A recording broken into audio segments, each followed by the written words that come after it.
What's the recipe for success for the New York Giants in 2024?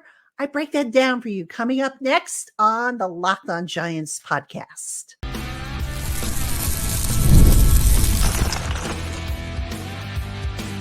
You are Locked On Giants, your daily New York Giants podcast, part of the Locked On Podcast Network, your team every day. Today's Locked On Giants podcast is brought to you by FanDuel. Make every moment more. This summer, FanDuel is hooking up all customers with a boost or bonus daily. That's right, there's something for everyone every day all summer long. Visit FanDuel.com today to get started. Hello, New York Giant fans, and welcome to another edition of the Locked On Giants podcast, part of the Locked On Podcast family, your team every day.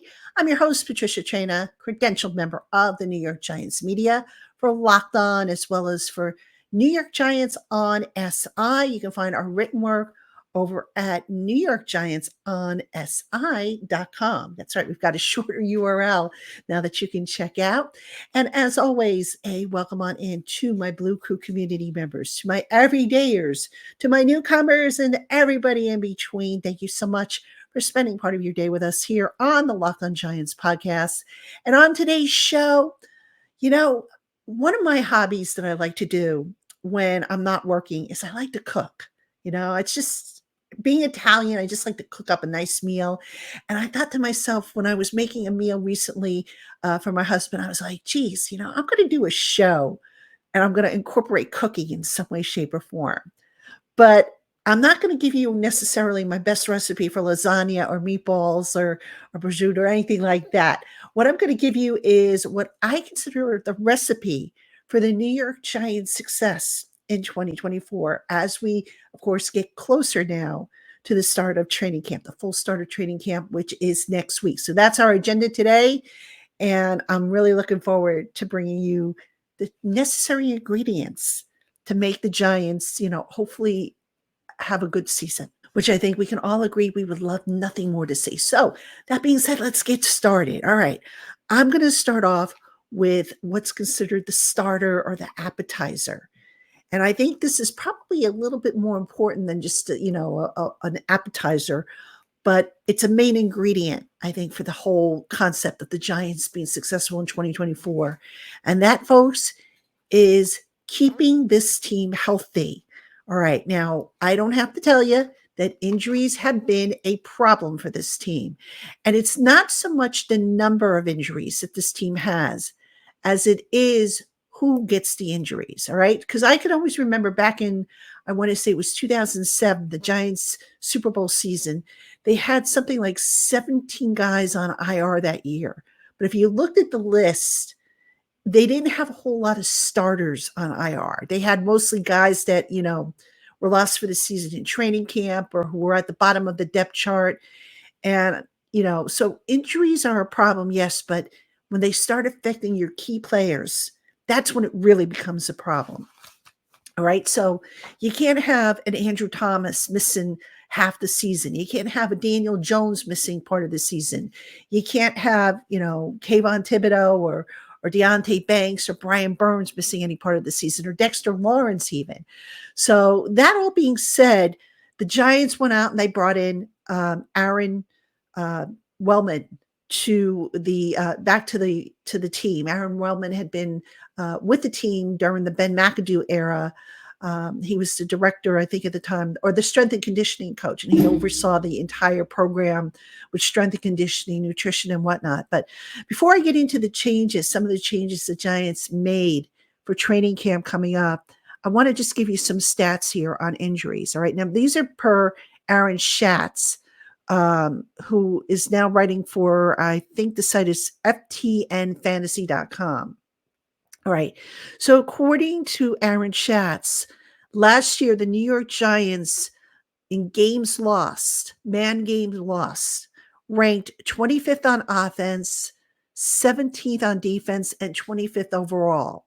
Now, that might sound like, oh, that's not too bad, but That's in terms of, you got to go backwards. So in other words, if you were number 32 on the list, you had the most injuries, and that belonged to the Houston Texans. So, if you were number one on the list, that meant you had the fewest injuries. So the Giants, they were up there. They weren't the top most injured teams as far as man game loss, but they were up there.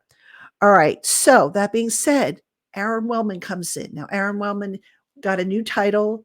I think it's the executive director of performance. I think it's the executive director of performance. Anyhow, he's in charge of strength and conditioning. He's in charge of nutrition, the whole 9 yards. When Aaron Wellman was here the first time around, the Giants had one of the lowest injury rates in terms of man games loss. All right, so they're kind of hoping to recapture some of that lightning in a bottle. So that being said, what are some of the things that we can expect to be different? Now, I just got the Giants media schedule for training camp practices, which is a little different than what we see, what the public schedule gets. And I was curious to see, because with the Giants media schedule, one of the staples the first couple of years is that the practices would kind of change up a little bit. In other words, they might start practice for 5 days straight at 10 o'clock in the morning. Then, they'd have an off day, and then they'd come back and they'd start practices at 1 o'clock in the afternoon, or they'd have a night practice or something like that. So what the Giants have done for most of training camp is they're keeping it consistent. It's going to be, the practices are going to be between 10 and 12. They're scheduled to start at 10 o'clock. They should be over by 12 o'clock. All right. Those of you, in the Northeast, or no matter where you are, the hottest part of the day usually starts around between 11 and like 2, 3 o'clock in the afternoon during the summer months. So the Giants, their goal is to get the practice in before it gets ridiculously hot and starts to seep out guys' energy. All right. Because look, when you're out in the heat, you do feel it. I've gone to training camp many times, and I've been out on the practice field in the heat. And then I come home and I'm like, I have no energy. I have to actually take a nap. So that's just me. And I'm just standing there. I'm not in, the same kind of condition as these athletes. So that's a big thing. All right. Just keeping it consistent and trying to get the practice in so that you're avoiding the hottest part of the day. That's a big change for the Giants as far as training camp. There is the ramp up period. And then, I think I mentioned this maybe in a previous show, but the Giants have gone back to doing post-practice stretching, which is something they really didn't do a whole lot of in the beginning of the Dable era. And I always wondered why they never did that. Sometimes players would just go in and they would get a lift in. And, I'm not a sports scientist by any stretch of the imagination, but every time I've ever done a workout program with a trainer, they've always said to me, you've got to bring your heart rate down after aerobic exercise before you can, stretch and do anything else. So, you bring your heart rate down back to normal. You do your stretching to release some of the lactic acid buildup in your body. And that helps to keep your muscles from cramping up and from you getting muscle pulls. So those are a couple of, quick changes that I thought were worth noting. We'll see if it keeps the Giants healthy. Now, some of you are like, well, what about Theo Johnson? He's on PUP and he's injured already. We don't know how that happened or when it happened. It was a football-related injury, so we have to get more information on that. But let's fingers crossed that this team, which has been really banged up over the years, that they manage to stay healthy and make it through training camp. Well, at the same time, Brian Daboll gets to work them, and get them ready for the start of the season. Something that they really didn't do a good job of last year when, he kind of went a little light on them in an effort to get them through the summer, to get them healthy and get them to the season. And we all know what happened. So, all right, coming up next, we're going to get to the main ingredients that the Giants need to have in order to have a successful 2024 season. That's right after this. Hey, Giant fans, when you're hiring for your small business, you want to find quality professionals that are right for the role. That's why you have to check out LinkedIn Jobs. LinkedIn Jobs has the tools to help you find the right professionals for your team faster and for free. LinkedIn isn't just another job board. They help you hire professionals you can't find anywhere else, even those who aren't actively searching for a new job, but who might be open to the perfect role. 86% of small businesses get a qualified candidate within 24 hours when they use LinkedIn. And did you know that LinkedIn is constantly finding ways to make the process easier? They've launched a feature that helps you write job descriptions, making the process even easier and quicker. Find out why over 2.5 million small businesses use LinkedIn for hiring by posting your job for free at linkedin.com/lockedonnfl. That's linkedin.com/lockedonnfl to post your job for free. Terms and conditions apply. All right, everybody, welcome back to the Locked On Giants podcast. I'm your host, Patricia Traina. Happy to have you with us. And coming up this week on the Locked On Giants podcast, my special guest for my Friday show is going to be Sean Stellato. You guys might recognize the name. He's Tommy DeVito's agent. You probably know who I'm talking about. So he's going to come on. I've never had an NFL agent actually come on the show to talk about life as an agent and what they do. So I thought that would be a nice little change of pace before we send you on into the weekend. But if you need a little bit more of the Locked On Giants podcast, I've got an announcement to make. Locked On Giants Live returns. That's right. We're back on Friday. Trina, Tana, Dog. We're going to kick things off at 7:30. And on this edition of Locked On Giants Live, we may have a couple of guests on. Okay.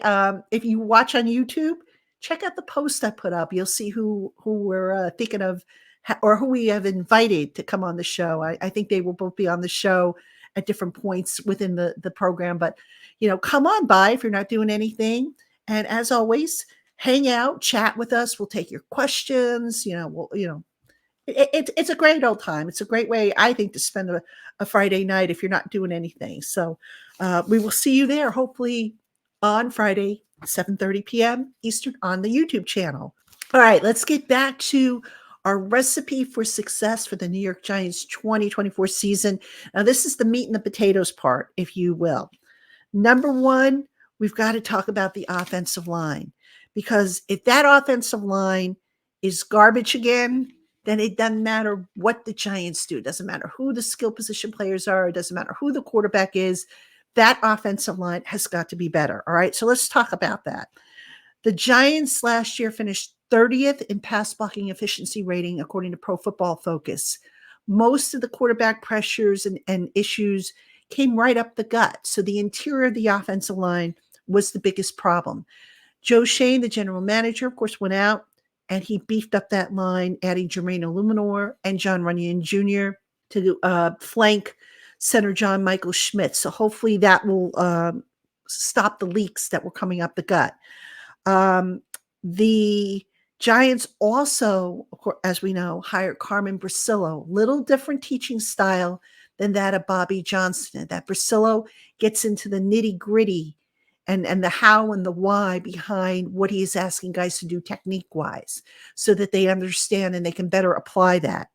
But I think one of the biggest things with the offensive line, and this maybe pertains a little bit more to the run game more than anything, what I think they're going to change is I think we're going to see the offensive line become more of a gap scheme rather than a zone blocking scheme. All right, so what's the difference, you're asking? With a gap scheme, the offensive linemen tend to block away from the direction that the running play is going in. So in other words, if the running back is supposed to hit the hole between the center and the left guard, they're going to block to the towards the right side. All right, so they're blocking away so that the running back can kind of find that crease and go up. And usually there's a free defender, and somebody has to be able to pull and pick off the guy that's a free defender coming at to plug the hole, but they block away. Now with the zone blocking scheme, it's the opposite. They block towards the direction of the play.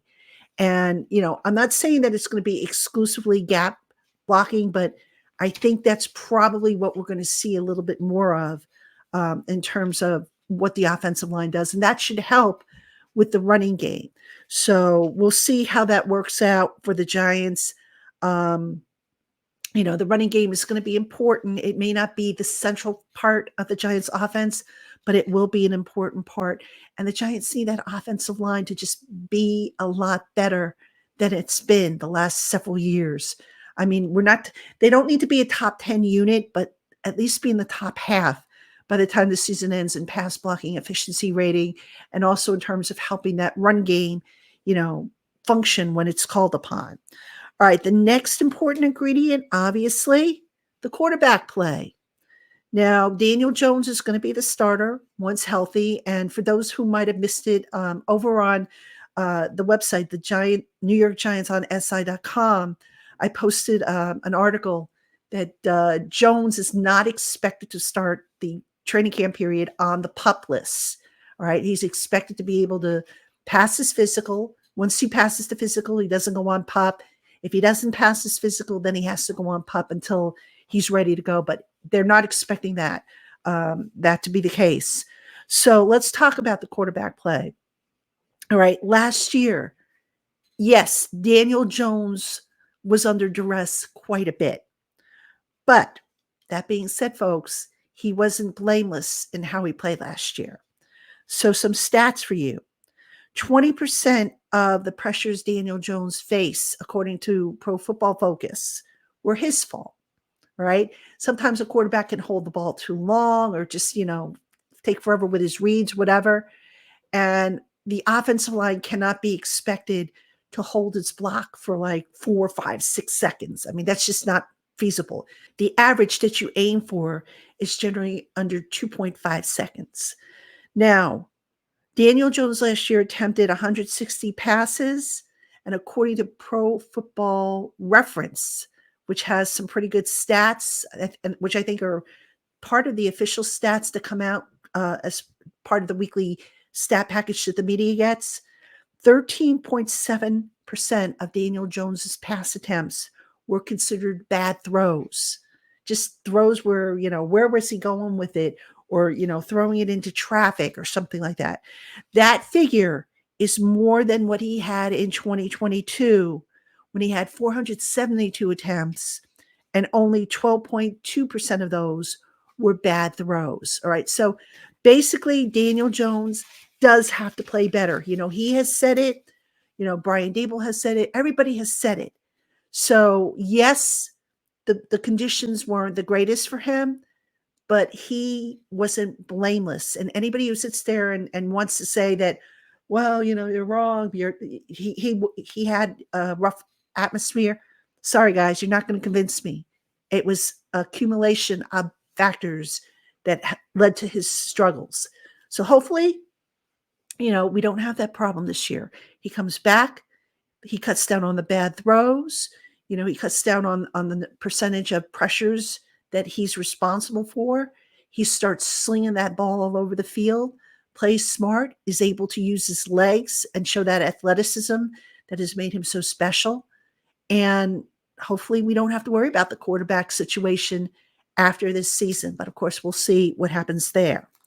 All right. One other thing, as far as the main course or the main ingredients go, the defensive pass rush. That's got to be on point. Now, last year, the New York Giants under Wink Martindale, they had the second highest blitz percentage in the NFL, 45.4%. But they were 18th in pressures generated, 20.9%. If you're going to live and die by the blitz, you probably want to get that percentage of pressures that actually were successful. You probably want to bring that up a little bit. So the other stat that I found interesting is in the passing game, there were 191 receiving first downs allowed by the Giants, which was 18th in the league. All right. So not bad, but not great either. All right. So Shane Bowen's coming in, as we all know. His objective is going to be get home with the pass rush with the front seven. Don't, dial up these fancy blitzes ad nauseum. On occasion you might see it, but for the most part, get home with the defensive front. Hence why they got Brian Burns to pair up with Kayvon Thibodeau at the outside linebacker spots, and to also team up with Dexter Lawrence, because between those three, the hope is that now opponents will have to pick their poison as to who they double up and try to slow down. Well, good luck. If all three of those guys are on the field and they're healthy, good luck figuring it out if you are an opposing offensive coordinator. Now, the other benefit of the Giants trying to get home with the front seven is it protects the back end of the defense. All right. So when you're blitzing, you better have defensive backs who can, play man-to-man coverage and who can cover. And you've got a young defensive secondary back there. All right. So Deontay Banks is in year 2. You've got Cordell Flott projected to be the other cornerback. He's in year 3. Jason Pinnock, I believe, is year 3 or year 4. He's still kind of young too. And then you potentially have either Dane Belton as the other safety. He's year 3, I want to say. And then potentially a rookie in Tyler Nubin. That's a lot of youth, folks. Okay. The Giants, if you remember, in the offseason, they were reportedly trying to get some veteran help back there, specifically at cornerback.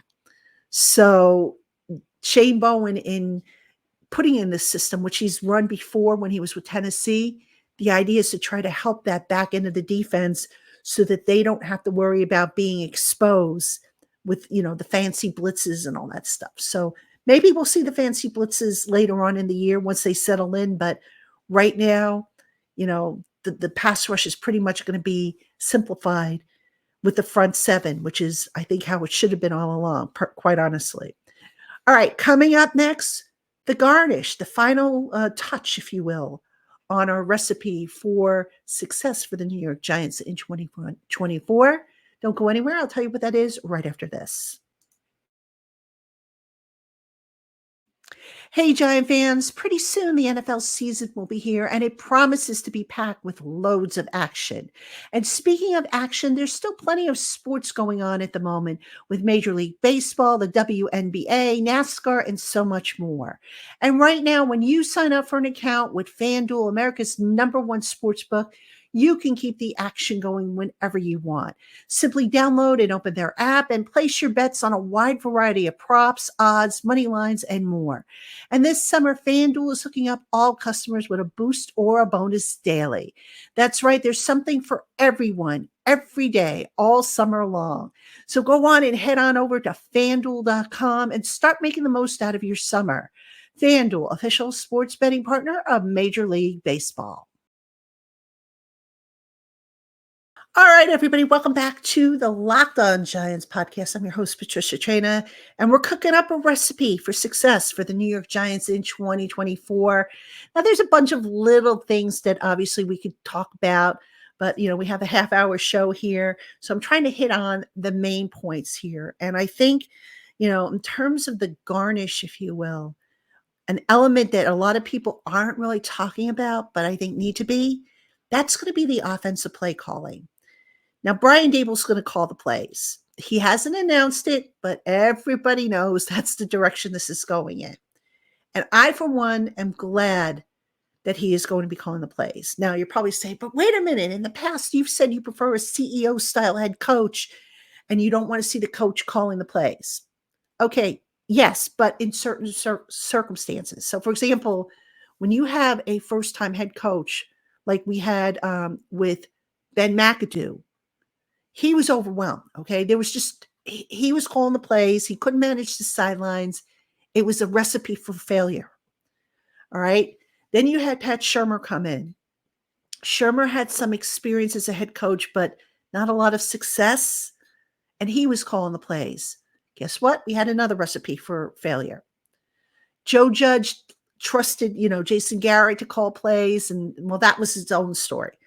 But interestingly enough, Tom Coughlin, when he was the head coach here, as experienced as he was, and he had been a play caller, I think, at some point in his career as well, he always entrusted Kevin Gilbride for most of his tenure to call the plays. And then Gilbride, quote unquote, retired, and McAdoo came in. And then before Gilbride, there had been John Hufnagel, who got fired, if I'm not mistaken, in favor of Gilbride, who I think was the quarterback's coach initially. I'm not sure. I think he was the quarterback's coach on Coughlin's original staff. But anyway, the point being is, if the head coach is at a point where he's comfortable with kind of running the sideline, then it might make sense, depending on who he is, of course, and what his background is, for him to call the plays. All right, so what do I mean by that? Well, when Dable named Mike Kafka offensive coordinator / head coach, assistant head coach, excuse me, you knew right away, right then and there, that a change was coming in the play caller. So the assumption is that Kafka is going to take on some of Dable's responsibilities on the sideline. What those are, I don't know. We're going to probably ask Kafka what those are when we get a little closer to an actual game. But look, here's why I think it's a good idea for Dable to be calling the plays, and it's twofold. Number one, the whole reason why the Giants hired Dable is because of his creativity with, the offense up in Buffalo, right? You go back to, I believe it was the 2020 season when the Bills went to the title game and lost, I think, to Kansas City, I want to say. Dable, that offense ranked number 2 in points and number 2 in yards. So that was a pretty good offense that they had up in Buffalo, which Dable ran. So that's one of the appeals why the Giants brought him down to be the head coach, because he's this offensive guru, quarterback whisperer, who was able to get the most out of Josh Allen, who, remember, came from a smaller program. So you take that element away from Dable for the first couple of years and you give it to Mike Kafka. And even though Kafka, understood the system, which was primarily Dable's system, it's not quite the same. It's kind of like, like, I don't know if this is the greatest comparison, but it's like taking a all-time great musical number and having, a local band or play a cover of it. I mean, sure, that the local band might do a good enough job, but it's never quite the same as the original version, So it's kind of the same thing here, where maybe Dable in certain circumstances would have done something differently than Kafka did, as far as the play call and whatnot. So why not have the quote unquote author of the system? And again, Dable was primarily the author. Why not have him call the plays? Doesn't it make more sense? Plus, this way, if Kafka leaves after this year, which I think is a very likely possibility, now you have consistency. Because look, what was one of the drawbacks that Daniel Jones had to face? It was the constant changeover in coaches, not just head coaches, but also offensive coordinators. So if Daniel Jones is going to be your guy moving forward, why not have the same voice in his ear year after year after year? And as long as Dable, doesn't do anything stupid and doesn't completely lose control of things, there's no reason to think he won't be here for quite some time. So it just makes sense in this case to have him calling the plays and see if he can't maybe get a little bit more out of the offense than what they got out of it last year. Now, what can we expect if Dable calls the plays? Let's go back to his time in Buffalo. Dable really wasn't a big run the ball guy. All right. They ran the ball, but he just seemed a little bit more pass happy, if you will. They set the offense up primarily on short throws, short to intermediate throws to receivers who were yards after the catch specialists. Okay. Occasionally they would take a deep shot if it was there, but it wasn't really, a major gunslinger type of offense where, they were airing it out. And then, like I said, the run kind of just complemented everything. So you look at how the Giants offense is built right now, and guess what? They have a bunch of yards after the catch specialists in their receiver core. All right. The running game should be functional. It's going to be a committee approach with Devin Singletary, who Dable had up in Buffalo, by the way. He's going to be the lead back, and it's going to be either Eric Gray or Tyrone Tracy Jr., probably the RB2.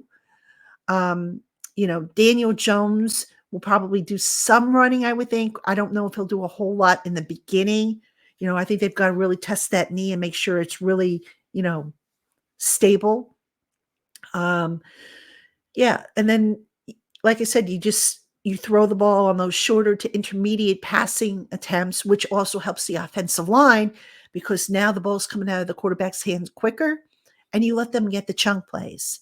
So overall, I just think the direction that they're going in with the play calling on offense, I don't hate it, folks. Now I might feel differently after I see it, but right now I see the logic behind it and I don't hate it. All right. So bottom line, will this recipe result in a better season for the New York Giants? Well, we're just throwing all kinds of ingredients into the pot, which you think theoretically should make for a good recipe, but how well it cooks up? Well, as any good chef will tell you, sometimes stuff happens where you could have the perfect amount of recipe ingredients, and then maybe your oven breaks or something gets burnt or something happens. So we'll just have to see whether at the end of the season, the Giants serve up a gourmet feast or something that's worthy of the trash can. Hopefully it'll be a gourmet feast. So, all right, Giant fans, that's going to do it for us on today's Locked On Giants podcast. Again, thank you so much for spending part of your day with us here on the Locked On Giants podcast. Tune in tomorrow. Again, I'll have Sean Stiletto on the program for you. And don't forget, we have Locked On Giants Live Friday night as well, starting at 7:30 on the YouTube channel. Hope to see you then. Have a good one, everybody.